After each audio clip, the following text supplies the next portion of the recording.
What's up, guys? Today we're taking a look at arguably the most anticipated figure in this X-Men Warlock wave from Hasbro. We have got Cyclops on deck today, but does he stack up? Alright, so here's Cyclops, and like a lot of you, I'm sure this is your most anticipated figure in this wave. He definitely was my most anticipated figure, and I'm not so sure that he is everything we want him to be. They have absolutely nailed the look of this character, so I'm not going to argue that point at all. But in terms of the figure itself, I have some gripes, and maybe some of them are founded in fact and some are not. But he's probably going to end up somewhere along the middle ranks for me in terms of if I were to rank these figures in this wave, and I'm going to when I review Warlock.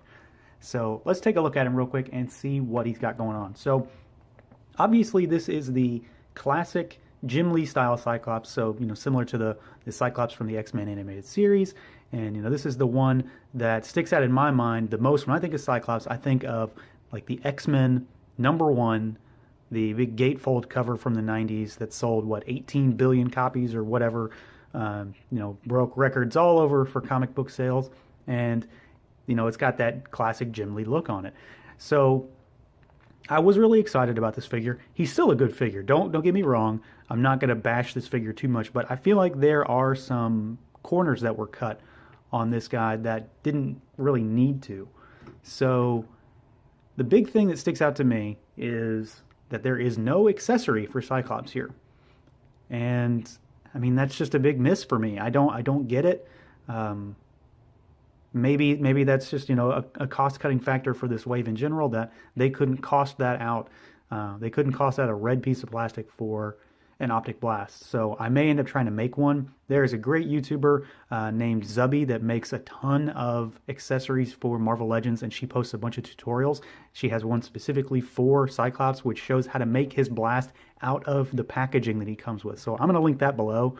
If you're interested, take a look. I'm going to try to do that myself and see how it works out. It seems to be pretty solid. So that's a huge miss for me. That the lack of an Optic Blast, he's just kind of lifeless in that regard. So he's not doing anything except he might as well be saluting once you pose him. And at least he's articulated in such a way that you can put his fingers up to his visor, but that's only so cool to a point. He's not doing anything, and that just really bugs me. So let's take a look at him. We'll go over his sculpt and his paint articulation. So sculpt first. This is the, I'm pretty sure, as far as what I can find, this is the Bucky cap body, which at this point they need to retire this thing. I'm tired of this body. I need something different. It works out fairly decently on Cyclops though, so he's relatively in scale as best as he can be for a Legends. So he's not too bad. The head is obviously one of the big draws. I think it's sculpted really well. This looks exactly like Cyclops. It's got the part in the hair, got the wavy hair going on, and then we've got the harness and all of his straps. And that's where the big problems come in. So as you can see, this is already falling off. So these are not secured in any way. They just fall off. They kind of sit in a specific way, so you have to get them on there just the right way, and they'll sit on a certain part of the thigh or the boot cuff, and then they'll stay there. But if you play with it too much, they're just going to fall off. So I may have to try to glue them back on. I don't understand why these were not secured in any way, but they are a huge problem for me. Shatterstar's leg wrap also does the same thing, but he only has one. This is 4 things that can be flopping around at any given time, so that bugs me. The harness is sculpted really well, though. I do like it. A lot of sculpted pouches, and then the bands all have these little rings on them. That's how you know which side is out, so the rings go out when you're trying to position them. I've seen some folks say that this harness is too big for him. Mine actually looks really, really good compared to some pictures I've seen. So I'm not too upset about that, but I have seen some that make it look really, really large, and I'm not sure if maybe this was changed. It seems too early for that to have happened, though. Beyond that, though, the figure is sculpted nicely. I mean, they nailed the look. Like I said, they nailed the look of this figure. It's these four bands here that really kill it for me. The wrist cuffs also move too, but I haven't seen them have a problem with those. But they can exhibit the same issue. As far as articulation goes, it's pretty standard. The head's on a ball, goes all the way around, up and down, good wide range of motion there. The arms can go all around, up and down, bicep swivel. We've got double jointed elbows, And then we've got a wrist on a swivel and a hinge. There is an ab crunch. The harness is going to get in the way a little bit, and then when you're bending them over, this is when it's going to look kind of weird, at least on mine. It looks kind of odd, but I don't really have a need to bend him over that far. But he is going to be hindered by that harness. He does have a waist twist, which is also going to be hindered by that harness to a degree. As you can see, it's free floating, so if you twist him too far, it's going to pop, and it does come off. So it's just secured by a peg.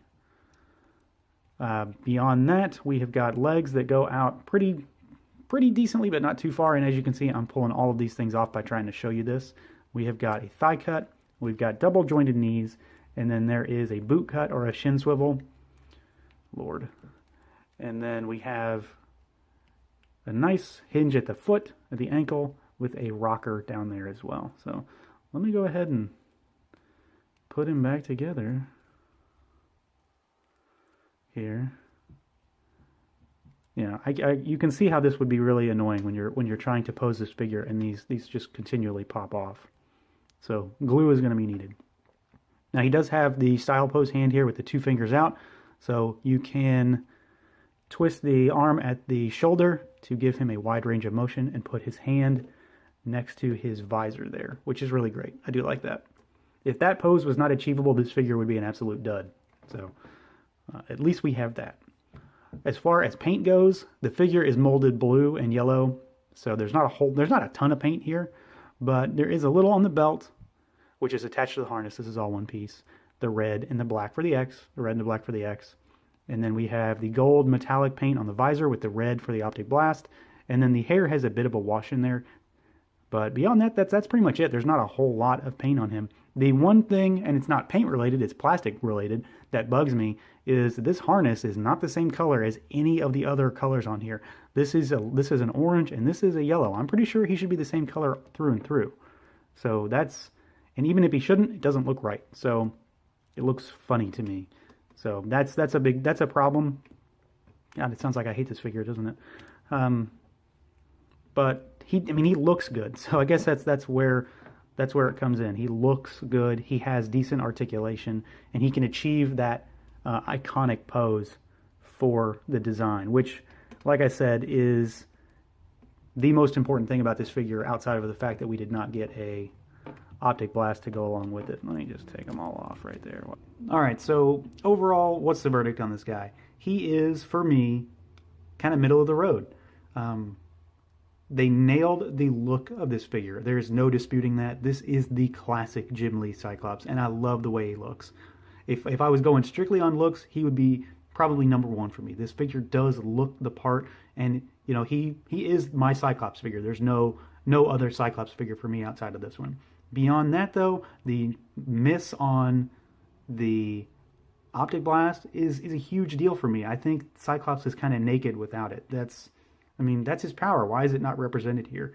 The straps are a huge just annoyance for me, and they fall down way too often. And then that harness being a different color just it kind of bugs me. So, you know, he has a handful of negatives, but do they outweigh the positive of the look? They don't really, but he's not going to climb any too high on my list of, you know, the tops for this wave. He's not going to beat out Shatterstar like I thought he might. So I will try to make that Optic Blast effect, and maybe that'll change my opinion of this guy, but it's not going to change my opinion of the figure overall. So, you know, obviously, if you need your own classic Jim Lee style Cyclops, get this guy. You're going to be pleased with his look. Just get those straps in place and, you know, maybe make yourself an Optic Blast and get the complete package. It's just a shame that Hasbro could not deliver that in this wave. So that's going to do it, everyone. As always, stay tuned for more reviews. Feel free to like, comment, subscribe, and share. Let me know what you think of this guy. Have you been able to find him? And if so, what are your thoughts on the lack of an Optic Blast? I'd be curious to know what other people think. So until next time, everyone.